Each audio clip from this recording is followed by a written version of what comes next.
Basement flooding can cause significant damage to your personal property and can have serious repercussions for the livability of your home.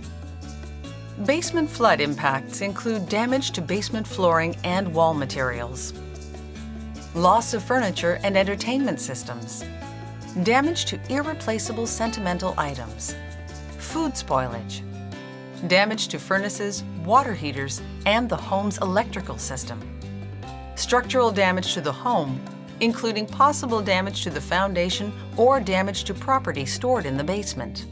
Aside from these damages, there are possible health impacts from flood events, including respiratory problems from dampness and mold growth. Reducing the risk of basement flooding should be a priority for many Canadian homeowners. Many of the measures one can take are inexpensive, but some are more involved and require communication with your municipality and the use of licensed professionals. Plumbing measures are what we'd like to address in this video. Finished basements aren't new. We've been finishing basements for many decades in this country, but it's the way that we finish basements now. We use drywall, we use laminate floors and hardwood floors, and we put big screen televisions and nice furniture in homes, and these all tend to be either greatly damaged or outright destroyed during basement flooding events.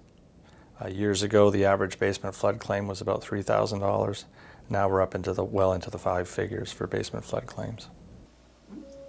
The state of your sewer lateral can be inspected with a camera, and if you're experiencing any backup problems at the lot level, it's one of the first things that should be done.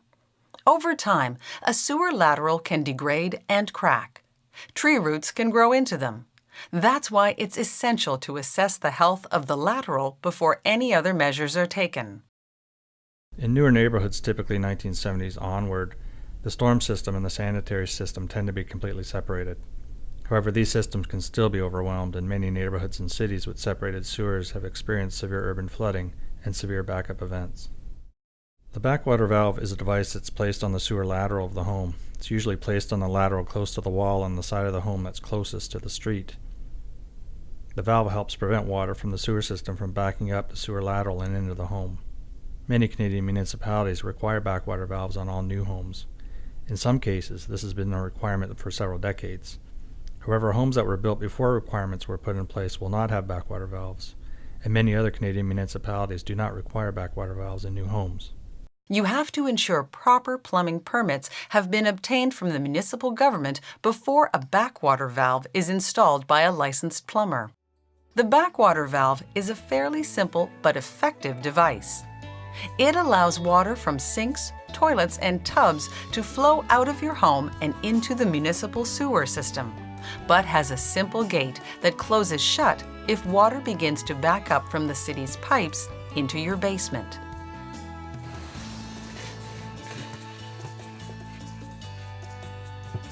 After a backwater valve is installed, it has to be inspected periodically to ensure that it is in good working order, which includes opening the lid and making sure the device is clear of debris and that the valve, designed to close during a sewer backup, moves freely and easily, and that the floats are in good condition. Whenever there is a major storm, it is absolutely necessary to check your backwater valve to ensure it's in the open position before flushing toilets, running dishwashers, taking showers, or any other general water use in your home. If the valve is closed, you can cause flooding in your own home because water will not be able to exit through your lateral. Water from toilets and so on can be pushed up through the basement floor drains. Weeping tiles, also known as foundation drains, are pipes that run along the outside of the home's foundation.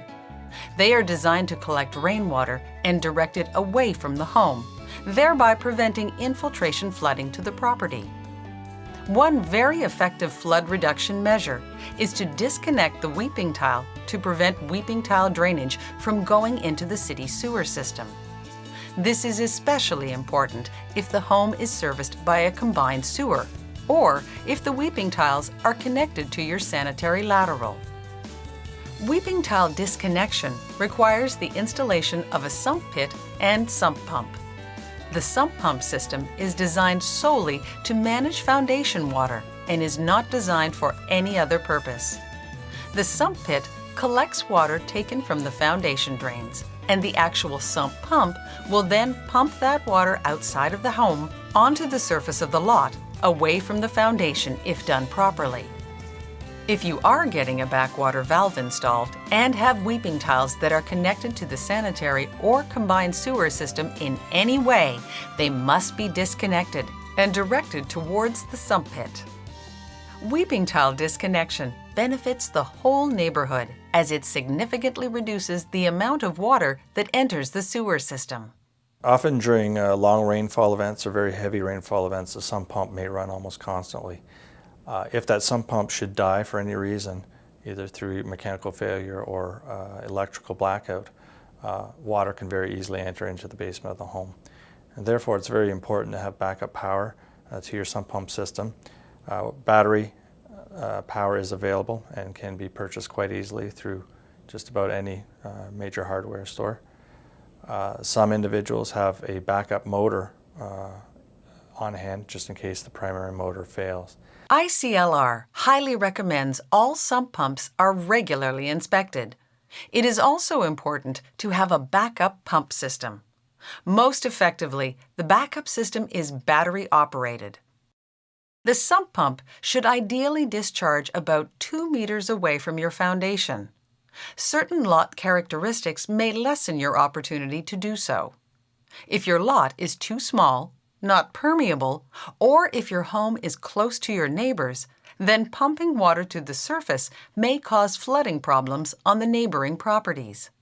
Talk to your municipality to find out where you should discharge your sump pump. Installing a backwater valve, disconnecting the weeping tile from your sanitary sewer, and properly installing a sump pit and sump pump with backup pumps and power supply are some of the more involved, thorough, and effective measures you can take. A home equipped with these features is a home well prepared to greatly reduce the risk of basement flooding from sewer backup and infiltration flooding.